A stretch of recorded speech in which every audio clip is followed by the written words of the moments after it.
বন্ধুরা, আজকের ক্লাসটা হতে চলেছে তোমাদের জন্য খুবই গুরুত্বপূর্ণ, তাই কোনো রকম স্কিপ না করে ক্লাসটা পুরোটা মন দিয়ে দেখো। আজকে আমরা শিখব রেশিও অ্যান্ড প্রপোর্শন, যাকে আমরা বাংলায় বলে থাকি অনুপাত এবং সমানুপাত। তা তোমাদের আজকে ক্লাস শুরু করার আগেই বলি, আজকে আমরা প্রথমে শিখব কনসেপ্ট, তারপরে শিখব short tricks, because concept is power. বন্ধুরা, তোমরা যদি আগের দিনের ভিডিওগুলি না দেখে থাকো, যেমন ডিভাইড মেথড, ডিভাইডের ওপর শর্ট ট্রিক্স দিয়েছিলাম, পার্সেন্টেজের ওপর শর্ট ট্রিক্স দিয়েছিলাম, এলসিএম এইচসিএফের ওপর শর্ট ট্রিক্স দিয়েছিলাম, কনসেপ্ট শিখিয়েছিলাম, সেগুলো যদি না দেখে থাকো তো তোমরা ওই ভিডিওগুলো সম্পূর্ণ দেখে নাও, কারণ ওই ভিডিওগুলোয় যে রুলসগুলো আমি বুঝিয়েছিলাম সেগুলো আজকে খুবই কাজে আসতে চলেছে। বিশেষ করে ডিভাইড মেথড, যেটা আমি ডিভাইডের ওপর শর্ট ট্রিক্সের যে ভিডিওটা ছেড়েছি সেটা একবার খুব ভালো করে দেখে নাও, কারণ আজকের ভিডিওটাতে সেটা খুব কাজে লাগবে। আমি এই লিঙ্কগুলো ডেসক্রিপশনে দিয়ে দেবো। আমি হলাম সুজিত দত্ত, আর তোমাদের সবাইকে আরও একবার স্বাগত তোমাদের পরিবার অনুশীলনে। তা আজকে আমাদের কনসেপ্ট শুরু করা যাক। কিসের কনসেপ্ট? রেশিওর concept. What is the ratio?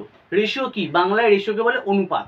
অনুপাত মানে ক্ষুদ্র জিনিসকে বলা হয় অনু, সেখান থেকে এসছে অনুপাত কথাটা। কারণ আমাদের এখানে বড় বড় সংখ্যা দেওয়া থাকবে, সেগুলোকে কেটে কেটে আমাদের ছোট করতে হবে। কিসের সংখ্যা দেওয়া থাকবে? রেশিওটা কিসের ওপর হয়? কখনো একটা জিনিসের রেশিও করা যায় না। তুমি কি এটা রেশিও করতে পারবে? পারবে না। এটা কার সাথে তুলনা করবে? এর সাথে তুলনা করার জন্য তো আরেকটা জিনিস দরকার। তাহলে আমরা বুঝতে পারছি যে রেশিও বা অনুপাত বের করার জন্য, মানে তুলনা করার জন্য আমাদের একটার বেশি জিনিস লাগবে, অন্তত কমপক্ষে আমাদের দুটো জিনিস লাগবে। দুটো জিনিস হলে আমরা তুলনা করতে পারবো। যদি আমরা এই দুটো চক বলি, তাহলে এই দুটোর মধ্যে তুলনা করা যাচ্ছে যে এইটার থেকে এর হাইট কম বা এর থেকে এর হাইট বেশি, তুলনা করা যাচ্ছে। তা এটা একটু অঙ্কের মাধ্যমে বুঝি। ধরো আমার কাছে 5 টাকা রয়েছে, আমি গরিব মানুষ, আমার কাছে 5 টাকা রয়েছে, তুমি বড় লোক, তোমার কাছে 10 টাকা রয়েছে। তা দেখো আমাদের টাকার অনুপাতটা বের করি। যদি আমরা টাকার অনুপাত বের করি, এটাকে বলে অনুপাত সিম্বল। দুটো ডট দেখছো, এই দুটো ডটকে বলা হয় থেকে অনুপাত সিম্বল বা রেশিওর সিম্বল। তা এইটা যদি আমরা কাটাকাটি করি, কত বেরাবে? 5 অক্ষে 5, 5 দুগুণি 10। এটা হচ্ছে আমাদের টাকার অনুপাত। বোঝা গেল রেশিও। এবার আসছি আমরা হচ্ছে প্রপোর্শনে, মানে সমানুপাতে। দেখো বাংলায় যদি কথাটা বুঝি, সমানুপাত মানে অনুপাতটাকেই সমান করতে হবে। কার সাথে সমান করতে হবে? বললাম না এইমাত্র, যখনই আমরা অনুপাত বের করবো বা রেশিও বের করবো, অবশ্যই সমান জিনিসে বের করবো। মানে আমি যদি ক্লাস 10-এ পড়ি, তুমি ধরো ক্লাস 7-এ পড়ো, তাহলে আমাদের অনুপাত বের করা যাবে না। আমাদের দুজনকে ক্লাস 10-এ পড়তে হবে, তাহলে আমাদের অনুপাত বের করা যাবে। বা দুটোই টাকার অনুপাত বের করতে হবে, বা দুটোই সময়ের অনুপাত বের করতে হবে, বা দুটোই দূরত্বের অনুপাত বের করতে হবে। বোঝা গেল? কখনো আলাদা আলাদা জিনিসের অনুপাত বের করা যায় না। মানে এইটা ধরো একটা চক আর এটা ধরো একটা বোর্ড, এর দুটোর অনুপাত বের করা যাবে না। এই দুটো চকের অনুপাত বের করা যেতে পারে, কিন্তু বোর্ডের সাথে আরেকটা বোর্ডের অনুপাত বের করতে হবে। মানে একই জিনিসের অনুপাত বের করা হয়। এবার যখন একই জিনিসের অনুপাত বের করা হচ্ছে, তখন দুটো অনুপাতকে যদি আমরা সমান করতে পারি, সেটাকে আমরা বলে থাকি সমানুপাত, আর ইংলিশে বলে থাকি প্রপোর্শন। ধরো এই যে আমাদের টাকার অনুপাতটা বলেছিলাম, আমার কাছে 5 টাকা আছে আর তোমার কাছে 10 টাকা আছে, এদের একটা অনুপাত বের করব। আর ধরো আমাদেরই আরেকজন বন্ধু, তার কাছে আছে 15 টাকা আর তার একজন বন্ধুর কাছে আছে 30 টাকা। বোঝা গেল? এবার আমরা এই দুটোর অনুপাত বের করব। ধরো এইটার অনুপাত বের করছি, 5 অক্ষে 5, 5 দুগুণে 10, তাহলে আমাদের টাকার অনুপাত বেরোচ্ছে 1:2। আর ওদের টাকার অনুপাতটা বের করবো। যদি দেখি ওদের টাকার অনুপাতটা 1:2 বেরিয়েছে, তাহলে আমাদের টাকার সাথে ওদের টাকার অনুপাত হচ্ছে সমানুপাত, মানে প্রপোর্শনে রয়েছে।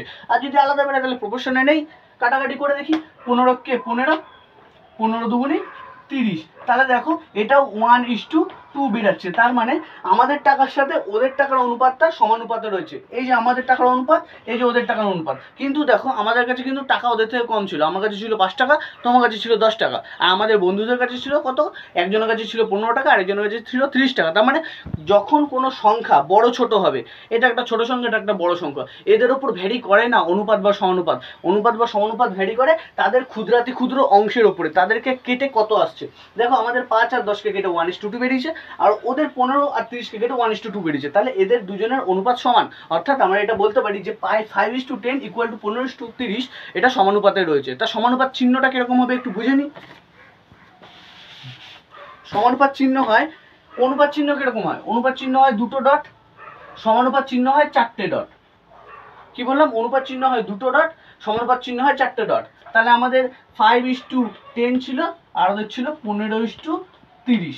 তাহলে বোঝা গেল এটা একটা সমানুপাতে রয়েছে। এটা একটা সমানুপাতে রয়েছে, কারণ এদেরকে কাটলে আমরা যদি ছোট করি, তাহলে এদের লাস্টে যে অনুপাতটা বেরোবে এটা একদম সেম বেরোবে। এটা 1:2 বেরোবে, এটা 1:2 বেরোবে। আরেকটা কথা বলে রাখি, আমরা এই অনুপাতকে এরকম সমান চিহ্ন দিয়ে লিখতে পারি। এটা আমরা ছোটবেলায় করেছিলাম। অনুপাতকে এরকম ভাবে লিখতে পারি। আর সমানুপাতকে কিরমভাবে লিখতে পারি, 4টে ডটকে এরকম জুড়ে দিতে পারি। আর এদিকেরটা তাহলে তখন 15/30 হয়ে যাবে, কারণ অনুপাত আছে একটা। তাহলে অনুপাত আর সমানুপাতের কনসেপ্ট ক্লিয়ার, আমরা কনসেপ্ট বুঝিয়ে ফেলেছি। এবার আমরা আসবো কিছু অঙ্কে এবং সেগুলো ট্র্যাডিশনাল মেথড দেখবো এবং তারপরে দেখবো শর্ট ট্রিক্স, কী করে এই অঙ্কগুলো ছোট ছোট পদ্ধতিতে পরীক্ষার হলে 5 থেকে 10 সেকেন্ডের মধ্যে কমপ্লিট করা যায়। তো সেগুলো দেখার জন্য রেডি হয়ে যাও এবং কোনো রকম ভিডিওটা স্কিপ না করে মন দিয়ে দেখতে থাকো, কারণ এই অঙ্কগুলো যে আমরা দেখাবো সেগুলো সবকটা সরকারি চাকরির পরীক্ষায় এসেছে। তা আসা যাক অঙ্কে।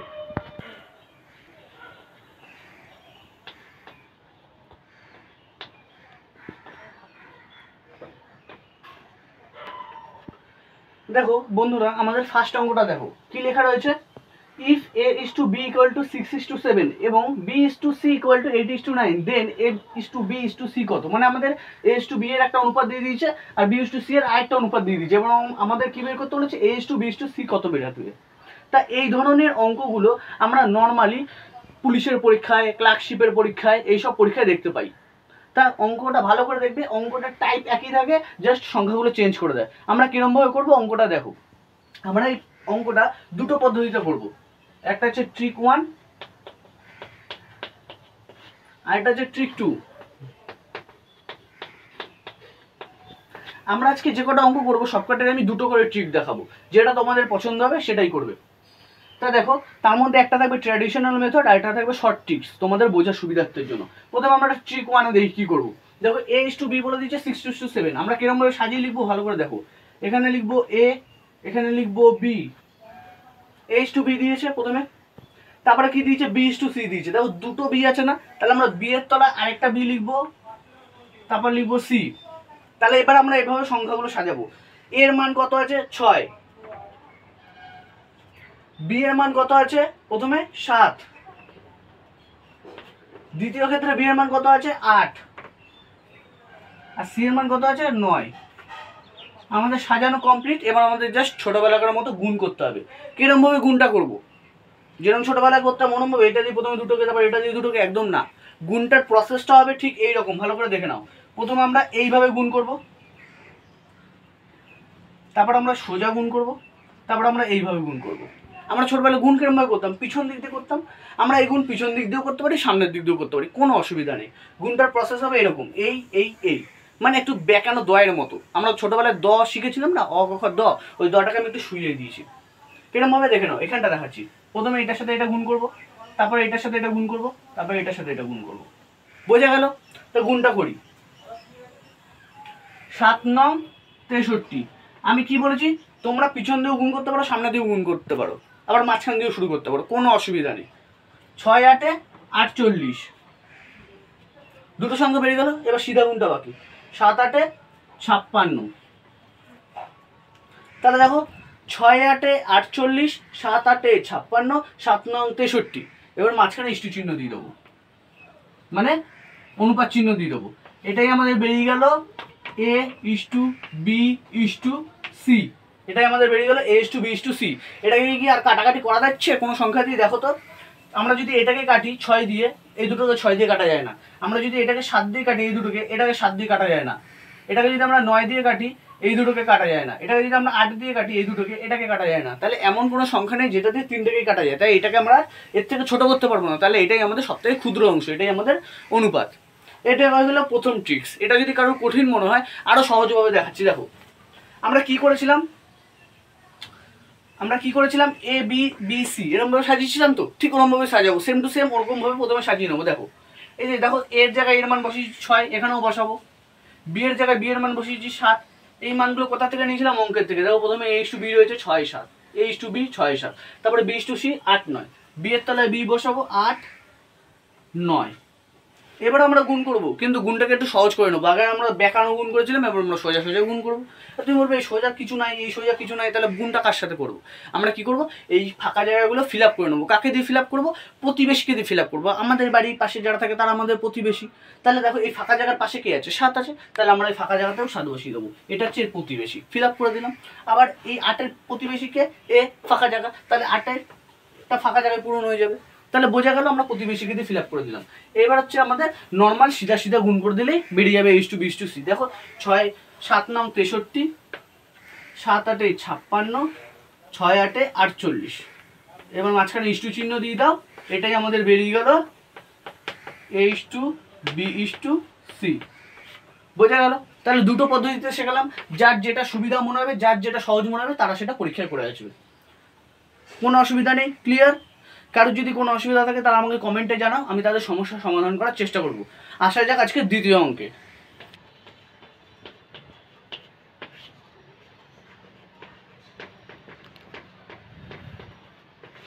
বন্ধুরা চলে এসেছি দ্বিতীয় অঙ্কে। দ্বিতীয় অঙ্কটা কি? সেম অঙ্ক কিন্তু একটু কঠিন, যেটা পরীক্ষায় এসছে অনেকবার। তো অঙ্কটা পড়ে আগে বোঝা যাক। Will be the fraction whose ratio with 1/27। মানে একটা রেশিও আছে, মানে একটা ফ্র্যাকশন তোমাকে বলে দিচ্ছে, প্রথম ফ্র্যাকশনটা তোমাকে খুঁজে বের করতে হবে। রেশিও হতে গেলে বলেছি সবসময় দুটো জিনিস লাগে, প্রথম ফ্র্যাকশনটা বলে দেয়নি, এই যে বলেছে যে what will be the ratio, মানে এমন কোন ফ্র্যাকশন যার সাথে রেশিও আছে 1/27, মানে ওই সংখ্যাটার সাথে আরেকটা সংখ্যা যেটা 1/27 এদের রেশিও আছে। এটা কি বলেছে? Is equal to the ratio of, মানে এটার সাথে আরেকটা রেশিও সমান, মানে সমানুপাতে আছে 3/11 অ্যান্ড 5/9, মানে 3/11:5/9 এদের রেশিওটা এদের রেশিওর সাথে সমান। তোমাকে ওই প্রথমের সংখ্যাটা খুঁজে বের করতে হবে। তাই একটুখানি অঙ্কটা ভালো করে টুকে বুঝি, তাহলে বোঝা যায় ভালো। মানে আমাদের একটা সংখ্যা বলে দেয়নি, ওটা বের করতে হবে, ওটাকে আমরা ধরে নিই এক্স। এক্সটা আমাদের বের করতে হবে। এবার এর সাথে কার রেশিও বলেছে? এর সাথে রেশিও বলেছে হচ্ছে 1/27। দেখো প্রথম লাইনটা পড়ো, what will be the ratio, what will be the fraction whose ratio with 1/27। 1/27 এটা কাদের সাথে সমান বলেছে? দেখো ইকুয়াল টু বলেছে, ইজ ইকুয়াল টু, সমান সমান মানে সমানুপাতে রয়েছে, equal to ratio of 3/11। 3/11 is to কার সাথে রয়েছে? 3/11টা 5/9 সাথে, 5/9 সাথে। তাহলে এটা আমরা যদি সলভ করি তাহলে আমরা এক্স এর মান পেয়ে যাবো। তাহলে আমাদের অঙ্ক শেষ, করে ফেলি। দেখো সমান সমান দিই, আমরা কি জানি? এই রেশিও মানে একটা ভাগ চিহ্ন, এক্স উপরে আর তলায় 1/27, আর এদিকে সমান সমান দিয়ে কি হবে? উপরে 3/11 আর তলায় 5/9। এবার এইরকম ভাগগুলো আমরা শিখেছি কিরম কিরম ভাবে করবো। আমরা বাইরেরটার সাথে বাইরেরটা গুণ করে উপরে বসাবো, আর ভেতরেরটার সাথে ভেতরেরটা গুণ করে নিচে বসাবো। এটা আমরা জানি। বাইরেরটার সাথে বাইরেরটা গুণ করে উপরে বসাবো, আর ভেতরেরটার সাথে ভেতরেরটা গুণ করে নিচে বসাবো, এটা আমরা জানি। এখানেও তাই বাইরেরটার সাথে বাইরেরটা গুণ করে উপরে বসবে। বসাই, উপরে 27x আর নিচে 1 আমরা বসাবো না, কোনো ভ্যালু নেই। আর এদিকে কি হবে? বাইরেরটার সাথে বাইরেরটা গুণ করে উপরে বসাবো। 3 নং 27, উপরে হচ্ছে 27 আর তলায় কত? 5/11 55। এবার আমরা কি করব? এই 27টাকে এ পাশে নিয়ে চলে আসবো, তাহলে এক্স এর মান বেরিয়ে যাবে। তাহলে এক্স ইকুয়াল টু, এদিকে উপরে 27 ছিল, তলায় ছিল 55, আর এখানে কি ছিল? 27টা গুণ হয়েছিল, বর্ডারের ওদিকে চলে গেলে কি হবে? ভাগ হয়ে যাবে। কোনটা বর্ডার? এটা বর্ডার, বর্ডারের দিকে চলে আসলে ভাগ হয়ে যাবে। এবার আমরা উপরে 27 নিচে 27 কেটে দেবো, তাহলে আমাদের এক্স এর মান কত বেরাবে? তাহলে আমাদের এক্স এর মান বেরাবে হচ্ছে 1, উপরে 1 নিচে হচ্ছে 55। তাহলে আমাদের এক্স এর মান কত বেরালো? 1/55। এটাই আমাদের অ্যান্সার। বোঝা গেল? একদম সহজ পদ্ধতিতে করেছি, এটা হচ্ছে ট্র্যাডিশনাল মেথড। এই পদ্ধতিতে তোমরা পরীক্ষা হলে অঙ্ক করবে 2 থেকে 3 মিনিট, কারো কারো 5 মিনিট, কারো কারো 10 মিনিট লেগে যাবে। কিন্তু আমরা এই পদ্ধতিতে পরীক্ষা হলে অঙ্ক করবো না, আমরা করবো হচ্ছে শর্ট ট্রিক্স, যেটা আমাদের ট্রিক নাম্বার 2। দেখো শর্ট ট্রিক্সটা কি নাম্বার করবো ভালো করে দেখবে। প্রথমে যে লাইনটা আমরা টুকেছিলাম, যেটা বলেছে ওইটাই লিখবো, আর কিচ্ছু না। যে লাইনটা বলেছিলাম ওই লাইনটাই লিখবো। দেখো এটাকে একটু মুছে নিই, তাহলে জায়গা পাবো।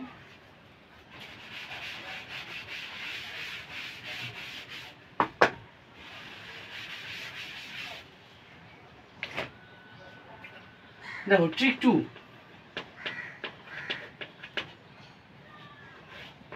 ট্রিক 2 কি করবো? প্রথমে যে লাইনটা লিখেছিলাম ওটা লিখবো। এক্স এর সাথে কে ছিল? এক্স এর সাথে ছিল হচ্ছে 1/27, আর 3/11 সাথে কে ছিল? 3/11 সাথে ছিল 5/9। আমরা কি করব? আমরা কিচ্ছু করবো না, আমরা চোখ বন্ধ করে কোনাকুনি গুণ করে দেবো। চোখ বন্ধ করে কোনাকুনি গুণ করে দেবো, কোনো রেশিও বেশিও কিচ্ছু নেই, আমরা চোখ বন্ধ করে কোনাকুনি গুণ করে দেবো এরকম ভাবে। দেখো এক্স এর সাথে 27 গুণ করলে কি হবে? 27x, এদিকে সমান সমান, এদিকে এক টক তলায় বসবে না, এদিকে 3 নং 27 তলায় 5 11 55। এবার দেখো 27টা এদিকে আছে গুণ হয়ে, বর্ডারের ওদিকে চলে যাবে ভাগ হয়ে। 27 তলায় 55 ছিল, বর্ডারের দিকে আসবে 27 ভাগ হয়ে, কাটাকাটি করলে উপরে 1 নিচে 55, তাহলে x এর মান কত বেরোবে? 1 এর 55। তাহলে বোঝা গেল, এত সোজাভাবে হয়ে যাবে, যেটা আমরা মুখে মুখে ক্যালকুলেশন করতে পারবো। মুখে মুখে কিরকমভাবে করবো? এরকম আমরা জানি x এর সাথে 1 এর 27 গুণ আছে, তার মানে 27 গুণ x 27x, আর দিকে হচ্ছে 3 এর 11 সাথে 5 এর 9 গুণ আছে। এরকমভাবে এখানে দেখবো 3 নং 27 আর 5 11 55, তলায় 55 উপরে 27, এদিকে 27টা গুণ হয়ে এদিকে চলে যাবে ভাগ হয়ে, 27 27 কেটে যাবে, তাহলে x এর মান হচ্ছে 1 এর 55। মুখে মুখে হয়ে যাচ্ছে জাস্ট 5 থেকে 10 সেকেন্ডের মধ্যে, যেটা আমাদের পরীক্ষা হলে খুব কাজে লাগবে। তো আসা যাক আজকের নেক্সট অঙ্কে। বন্ধুরা, আজকের অঙ্কগুলো যদি তোমাদের ভালো লাগে তো লাইক করতে ভিডিওটা ভুলো না, এবং তোমাদের বন্ধুদের মধ্যে এই ভিডিওটা শেয়ার করে দাও, যাতে তারাও এই অঙ্কগুলো শিখতে পারে এবং শর্ট ট্রিক্সগুলো জানতে পারে। তো দেখো এখানে বোর্ডে 3 নম্বর অঙ্ক টোকা হয়ে গেছে। কি লেখা আছে? সাম অফ টু নাম্বারস ইজ 40, মানে দুটো সংখ্যার যোগফল বলে দিয়েছে 40, সাম মানে যোগফল, অ্যান্ড দেয়ার ডিফারেন্স মানে বিয়োগফল ইজ 4, মানে দুটো সংখ্যা আছে যাদের যোগফল হচ্ছে 40 এবং যাদের বিয়োগফল হচ্ছে 4। What is the ratio of the number, মানে ওই নাম্বারগুলোর রেশিও বের করতে বলেছে, ওই দুটো নাম্বারের রেশিও বের করতে বলেছে। কি বললাম? অঙ্কটা ভালো করে বুঝে নাও। দুটো নাম্বার আছে, তাদের যোগফল বলেছে 40, এবং দুটো নাম্বার আছে, ওই দুটো নাম্বারেরই বিয়োগফল হচ্ছে 4, এবং সেই দুটো নাম্বারে বলেছে যে রেশিও বার করতে। তা দেখো আমি দুটো নাম্বার, প্রথমে আমরা কি করব, দুটো ট্রিকে শিখবো বলেছি। প্রথমে আমরা শিখবো ট্র্যাডিশনাল মেথড, একদম মানে যেটা বেসিক পদ্ধতি। দেখো আমরা দুটো নাম্বার ধরে নেবো এক্স ওয়াই, একটা নাম্বার হচ্ছে এক্স আর একটা নাম্বার হচ্ছে ওয়াই। এই দুটোর যোগফল কত বলে দিয়েছে? 40, এটা হচ্ছে আমাদের 1 নম্বর সমীকরণ। আর এই দুটোর বিয়োগফল কত বলে দিয়েছে? 4, এটা হচ্ছে আমাদের 2 নম্বর সমীকরণ। তোমরা যদি একটু মনে করো, আমরা ক্লাস 10-এ মানে মাধ্যমিক দেওয়ার সময় একটা চ্যাপ্টার করেছিলাম, ওই চ্যাপ্টারে অপনয়ন বলে একটা পদ্ধতি ছিল, ওই পদ্ধতিটা এখানে অ্যাপ্লাই করতে হবে, কিচ্ছু না। দেখো আমরা যদি এই দুটোর সলভ করি বলতে জাস্ট সলভ করে দিই, ওয়াই ওয়াই কেটে যাবে, প্লাস ওয়াই মাইনাস ওয়াই কেটে যাবে, তাহলে দুটো এক্স যোগ করলে কী হবে? 2x, আর এদিকে 40 আর 4 যোগ করলে কত হবে? 44। তাহলে এক্সটা এদিকে থাকবে, দুইটা গুণ হয়েছিল, বর্ডার পার হয়ে চলে আসবে ভাগ, উপরে হচ্ছে 44, কাটাকাটি করলে 22 দুগুণে 44, তাহলে এক্স এর মান কত বেরোচ্ছে? এক্স এর মান বেরোচ্ছে হচ্ছে 22। এক্স এর মান কত বেরোলো? এক্স এর মান বেরোলো হচ্ছে 22। এবারে এক্স এর মানটা যে কোনো একটা সমীকরণে বসাও, ওয়াই এর মান পেয়ে যাবো। ধরো এক্স এর মানটা আমরা প্রথম সমীকরণে বসাই। প্রথম সমীকরণটা কি রয়েছে? X plus y equal to 40, x এর মান হচ্ছে 22 বেরিয়েছে, বসাই, প্লাস ওয়াই ইকুয়াল টু 40, 22টা দিকে যোগ হয়ে আছে, বর্ডারের ওদিকে গেলে বিয়োগ হয়ে যাবে, 40 বিয়োগ 22, তাহলে ওয়াই এর মান কত বেরালো? 18, বিয়োগ করলে 18 বেরোবে। তাহলে এক্স এর মান বেরিয়েছে কত? এক্স এর মান বেরিয়েছে 22, ওয়াই এর মান কত বেরিয়েছে? ওয়াই এর মান 18 বেরিয়েছে। এইটাই কি আমাদের অ্যান্সার? একদম ভুল, আমাদের কি বের করতে বলেছে? দুটো নাম্বারের রেশিও বার করতে বলেছে। What is the ratio of the number? তাহলে এক্স এর মান কত হবে? আমরা প্রথম সংখ্যাটাকে ধরেছিলাম এক্স, দ্বিতীয় সংখ্যাটাকে ধরেছিলাম Y, x is to Y কত বেরাবে? 22 ইস টু 18। এটাকে যদি আমরা 2 দিয়ে কাটি, 11 দুগুণে 22, 9 দুগুণে 18, তাহলে আমাদের রেশিওটা কত বেরোলো? 11 ইস টু 9, 11 ইস টু 9। এটা হচ্ছে আমাদের ট্র্যাডিশনাল মেথড, মানে বেসিক পদ্ধতি। এই পদ্ধতিতে অঙ্ক করলে পরীক্ষা হলে অঙ্ক হবে না। এটা আমরা ক্লাস 10-এর জন্য ঠিক আছে, কিন্তু সরকারি চাকরির জন্য ঠিক নেই, কারণ এই অঙ্কটা করতে গেলে মিনিমাম 2 থেকে 3 মিনিট, অথবা কারো 5 মিনিট লেগে যেতে পারে, এবং যারা বোঝে না অঙ্ক তাদের জন্য তো 10-15 মিনিটও লেগে যেতে পারে, এবং আমাদের পরীক্ষায় কোয়ালিফাই হবে না। তা আমরা কোন পদ্ধতিতে শিখবো? আমরা ট্রিক 2-তে পরীক্ষায় অঙ্ক করবো। ট্রিক 2টা দেখি। ট্রিক 2টা দেখানোর পরে তোমরা বলি দাদা ভালোই তো পদ্ধতিটা।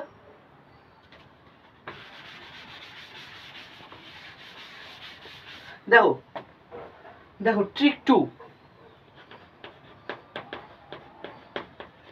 ট্রিক 2 আমাদের কি বলেছে? দুটো নাম্বারের যোগফল 40 বলে দিয়েছে না, আর দুটো নাম্বারের বিয়োগফল কত বলে দিয়েছে? 4 বলে দিয়েছে না।